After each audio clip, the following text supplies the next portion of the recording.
Well, it's about time I started working on this. I've had it for almost 2 weeks now. Well, what is it? It's a Gardenline chainsaw.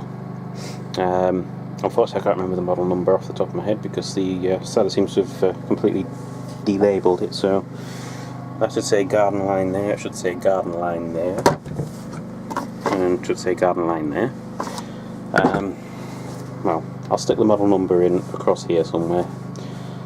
Basically it's a rebranded version of an Einhell chainsaw. I'll put the model name here. Differences between it: this one has a longer bar, this one has green plastics, and this one costs a lot less. Bought it off eBay as a project, and as you can see it says non-starter. Given it's been sat out here for a while and it's left that stain, I think something's leaked. But I mean, overall it looks in good shape so far.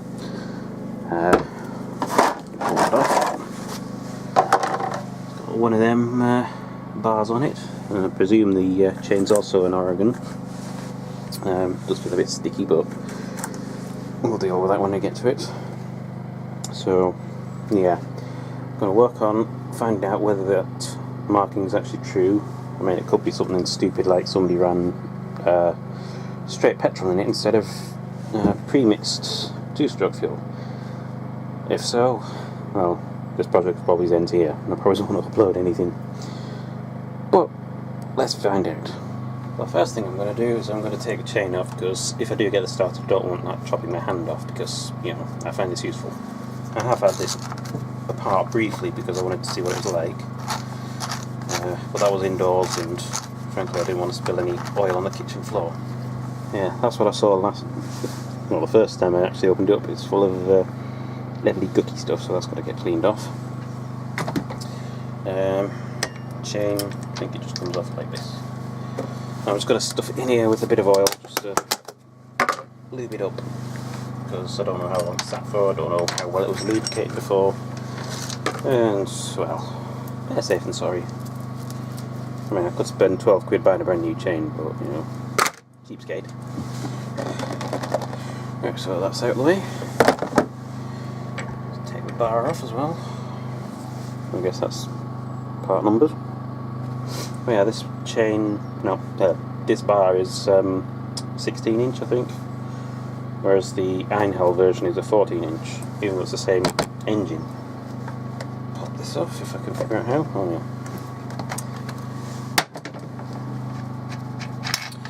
So, plug looks okay, putting hand behind it.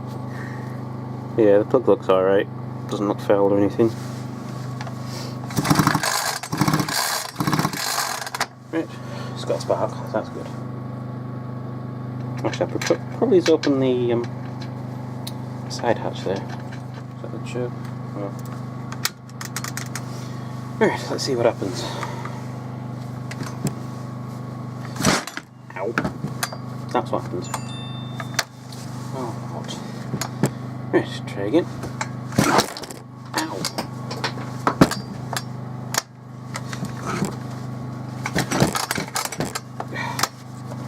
That's tight. I'm going to do this on the floor with my foot. Apparently that's what it's supposed to do. You shove your foot in it. But my foot don't go in there.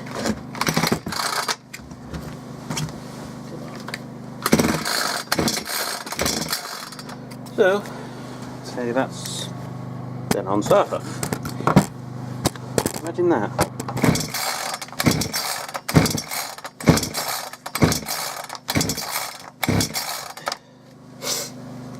So again, no. I know, I'm going to drain out the fuel that is in there, because there is a little bit left in from presumably previous attempts to start it. So if it's not coloured, or if it's yellow, it's probably straight petrol. Oopsie. Well, it does have a pinkish hue to it, but that doesn't necessarily mean that what was in there was treated. God, this is a tough engine to get out of compression.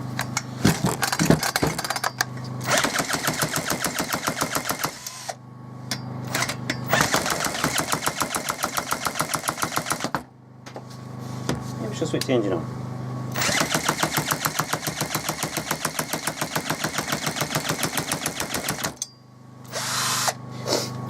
Doesn't spin fast enough. Let's try choke.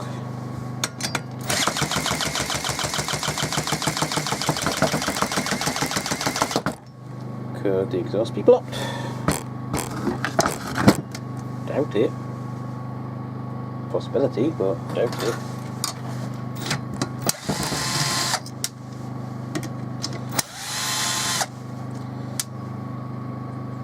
It looks wet in there, so I guess fuel's getting through.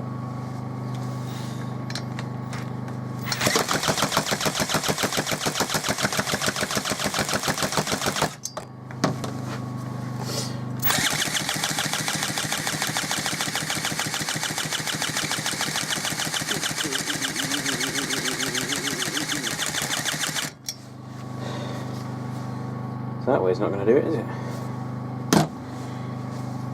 Right, I borrowed the spark plug off the Sabre because I'm suspecting this piece of crap is not working. I don't have a multimeter out there to check its resistance, so I don't know, let's see what this does.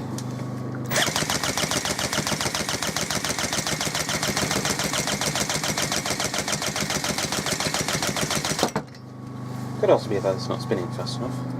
Judging by the wetness coming out of the exhaust, I think she's flooded.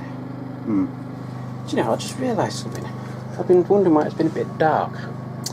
Don't turn my lights on. Whoops. That's better, I can see. Well, after a little investigation, it seems that spark has been lost. So there's nothing coming straight out the end there when I touch it to a metal bit like there.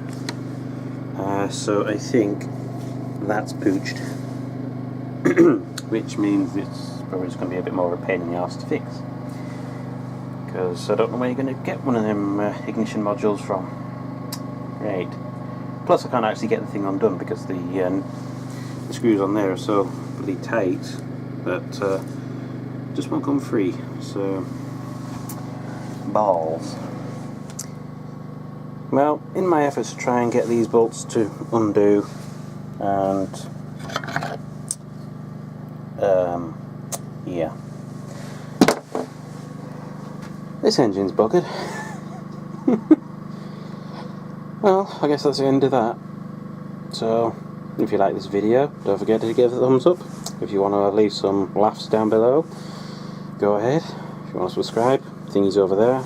If you feel like donating $1 or $2, Patreon's somewhere up there. And until next time, bye.